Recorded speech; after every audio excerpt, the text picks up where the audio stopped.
Hey, what's going on, everybody? It's Alex from TCG Discussions here, coming at you with a Dark Raleigh deck profile that is finally updated for set 13. I'm really excited to bring this deck profile to you guys. And we're going to go through stopping points throughout the video, talk about cards and tech choices, things that I've added. This is the route that I've decided to go. I think a lot of black decks are switching to the Gogeta engine. And I have to say, personally, that in Dark Brawly, Gogeta is just, the Gogeta engine is just ridiculous. It's completely snapped, and there's just not enough really words to say how powerful this deck has become now. When this deck goes off, its aggression is just now at a whole new level of insanity. Being able to put cards back from your warp to your drop area that fuel playing out more free plays on that refuel free plays for Union Fusion that just keeps recycling back and forth, Overwhelm, so on and so forth. Getting fine numbers on plays, it's just nuts. I have a lot of work to do with this deck to refine the list the way that I like it. There's probably going to be multiple weeks of iterations of this profile on the channel where I'm adjusting, one, as I get cards, but two, ratios of new weak points of the deck. It's definitely evolved, and it's quite a monster. So without further ado, let's get into it. We all know what the leader does. So I'm just going to show you the tech cards and the spread of cards we played. It was best of one today. But that being said, this count wasn't going to get affected. To me, 4, 4, and 4, this is still obligatory. To me, you have to play these cards at 4. There were games where I was hurting because I didn't see this card. There were games I was hurting because I didn't see this card. That was probably because I increased my count to like 55, 54, which is a little much. But I'm just showing you the list that I played today, and I guess all in all, like at a 50 card list, this deck just gets way more dangerous, and I'm so excited to refine it and get it ready for a best of 3. So you start off with those 12. No surprise there. Not a lot has changed from that. One thing that has changed is our ratios of 6 drops. So we play 4, 4, and 3. We don't play the new Overwhelm 6 drop. We cut this one down just because it doesn't have effects beyond it being a blocker. And if I need to get it, 3 is still enough to see it at 1 at least. 3 is good enough for any of the Dark Brawlies, the 6 drops now, because they're no longer just your only aggro piece. We still play this engine, even though I've considered cutting it. Whereas I was on the fence of cutting this tech before, I am now keeping it in, probably at this ratio still, because as it still stands, searching this card out is like, these ratios still feel right. I do not see this enough. I've considered bumping it to 3. And with Protector of the People in the main deck, it's a discard outlet. I can get rid of this card. It is not that bad to play at 3. So upping this may be something I consider in the future, but this card's still going to continue to stay as it is.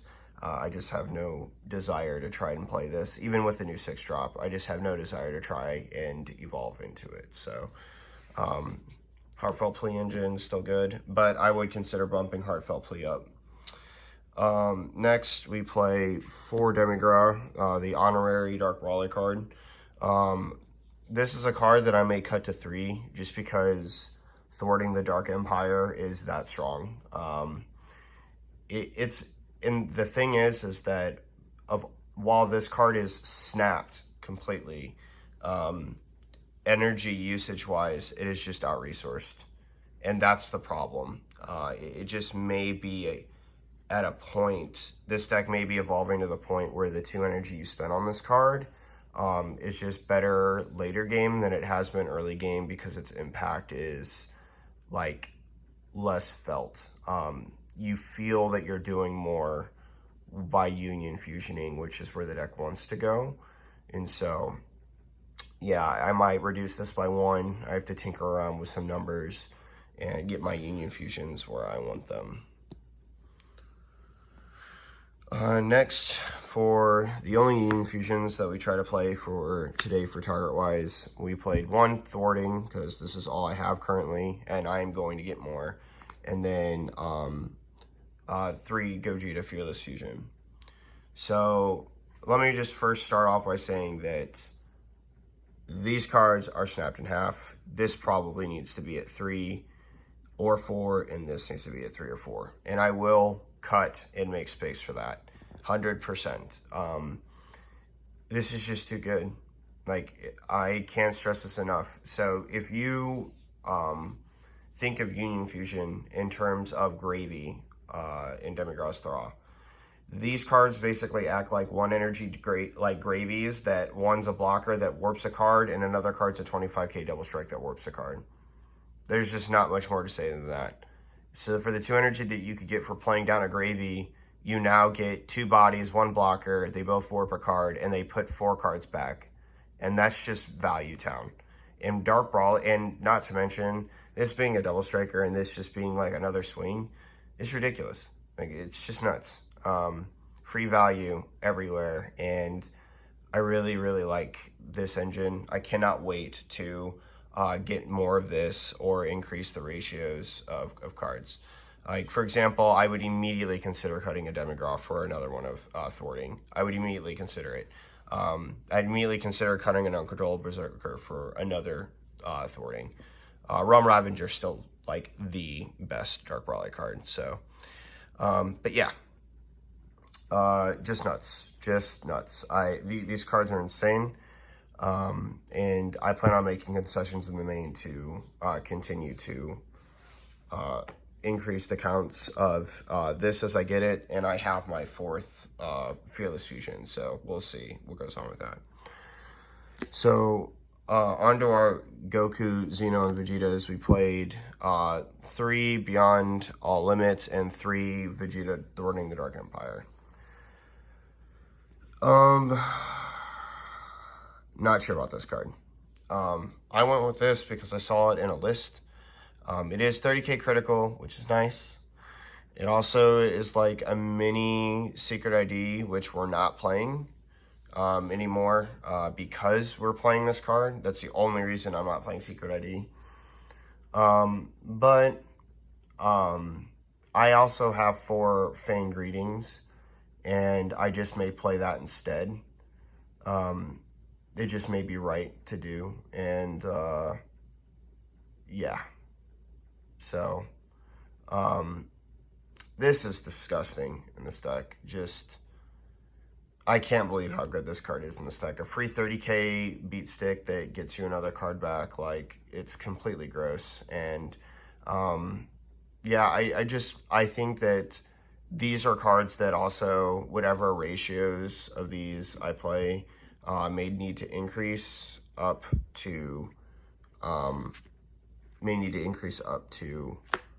to handle the correct ratios of Xeno evolution targets. Just being able to also mill these off your leader is insane. Like, you need to see only 1 of these in your hand, and then the other 2 are obvious mill fodder. So, it's really, really good. Continuing on, we have 2 SS Vegeta, the Prince Strike, 4 SS Vegeta, the Prince Strikes Back.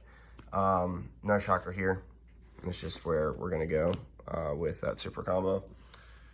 You know how I am about negates, so we play 4 Protector of the People. We've cut Power Burst just because it's a little bit different now. Yeah, you're focused on playing Brawly cards optimally, but you're not that worried. And this card is just really insane at deterring aggro. So I got 2nd place today probably because I played this card too late. I needed to play it on the first swing that my opponent had immediately, and I didn't, and I could have got first. Definitely could have got first, and it's my fault. it's just my fault. There's not a lot to say. But I waited too long on this card. I was playing against Vegeks, and I was worried that the one card that I had on board to negate, he was just going to buff his Unison and swing with it, which is what he did. But yeah, it's still broken in this deck. Like, again, it's all about buying your turn back. And if you buy your turn back with this deck currently as it is, like, it's gross. So, yeah. SCR that we decided to play today was Heron's Lineage. I may not end up playing this card, even though it's really busted. And that's just for the fact that, like, Vegeks can actually play around this card. Like, hardcore play around this card, and I don't like it. Maybe playing the Shenron SCR is just, like, the way to go. Because it has more value tapping the leader, the Unison, and something else. Like, it just blows it out. So, yeah. But this card is good. It came up today in my last round, and I would definitely consider playing this card again. It's just that I don't think that of the SCRs that I have, that this is the best one. I should have probably played Sin today. Onto the tech cards that we played, because it was best of one. We put these, and the True Fighting Spirits were for blue, obviously, and the DMS was for just anything that was spammy and Vegeks. Unfortunately, I saw two of these in my game against Vegeks, and I still lost. They were both on board. He secret ID'd them away, but the thing is the mills were so bad for him when they were on board by the time he got to secret ID that they just didn't have enough impact, which is just unlucky on my part.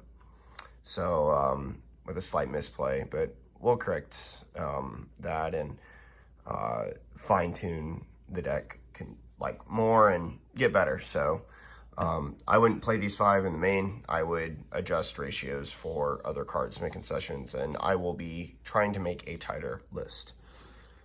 So that pretty much wraps it up for our Dark Barley deck profile that we played today at Gamer Dojo. I hope you guys enjoy. It's good to be back giving you the good old boy as a deck profile again. I hope you guys like it. Let me know any comments that you have below that you would like to see, changes you'd make to the deck, and I will see you guys next time. It's Alex from TCG, signing off.